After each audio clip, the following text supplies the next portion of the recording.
Good afternoon, friends. To the present session, I would like to discuss elements of drama mentioned by the Aristotle in his famous work that is Poetics. This Greek philosopher, by observing his contemporary dramatists like Sophocles, Euripides, Aeschylus, and great poet of that time, that is Homer, and other poets, he concluded some of the rules out of that.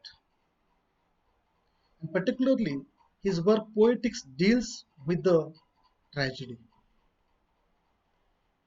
comedy, epic in general, and satire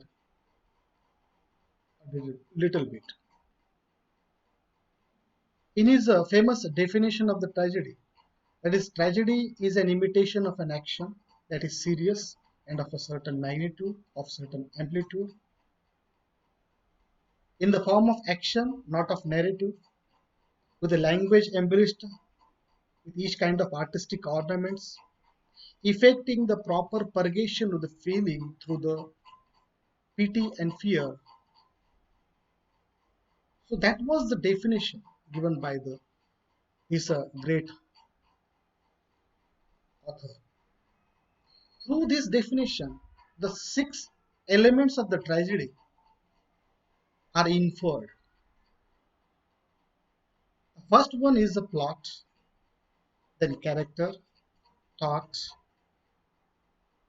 song, spectacle, and action. Through the present slides, I would like to discuss plot in detail. Plot, in Greek known as mythos. The term plot, as we use in drama, means to arrange a series of events and situations. Whenever a dramatist, he writes something about a story, then he arrange various events and situations in a order. Aristotle explains plot in a dramatic work as a chain of events and action which are ordered or channelized towards achieving the desired emotional effect. That is reflected in his definition, effecting the proper purgation of the feelings, catharsis, tragedy, and comic relief in comedy. A plot should have proper beginning. Here, Aristotle means a proper beginnings. It means that before that, before the beginning, it is not necessary to give something more information. So it should have a proper beginning, a proper middle. The events which leads from the beginning should direct itself to the proper middle, to middle, which is the bulk of that tragedy. And the events leads from middle to the ending, the end part of the tragedy is called catastrophe. It's known as a proper end. So a plot should have these three: proper beginning, proper middle, and a proper ending. A proper beginning must be clear. So as I mentioned that there should be no doubt left after the beginning in the mind of the audience. It should be intelligible and should not provoke the audience to ask questions like why and how. All the questions of the audiences should be answered in that part itself. From that beginning leads events to the middle. The proper middle should be a rational consequent situations arising from the beginning and leading towards the catastrophe. That is the end. A proper ending is one which answers all the questions and logically ends the story itself at that point of time. At the same time, Aristotle cautioned that the story of a single hero or a protagonist should be weaved in that tragedy, because we have to concentrate on the events of that particular protagonist, and only those events should be considered for the tragedy, which are very important, and its importance is very, you know, very significant for the development of the tragedy. A single event will be, if will be displaced, the whole the organized structure of the drama of the tragedy is disturbed. Then that event is an integral part of the tragedy. At the same time, a dramatist may make use of peripeteia, that is reversal of the situation, and anagnorisis, that is a recognition of the truth, to achieve the perfect and the complete catharsis. So that is the surprising element therein. Drama ideally should have a single plot. As I mentioned, that a story of a single protagonist should be included or considered by the dramatist itself, according to the Aristotle. That is the rule clearly laid by the Aristotle.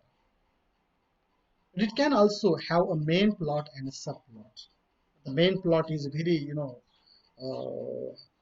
is very significant one, as there are various examples of main plot and subplot in the William Shakespeare's drama itself. For example, King Lear and Gloucester in Shakespeare's play King Lear. The magnitude of the ideal plot should neither be too small or not too big. That is the indispensable quality of the good plot. The ideal plot should not be very too small, and it should not be too, at a large scale. The spectator should remember the beginning of the play when he reaches to the end. The audience should recollect those events which had happened before his mind easily, without any, disturbances. Aristotle divides plot into two types: a simple plot and a complex plot. A simple plot, there is no complication,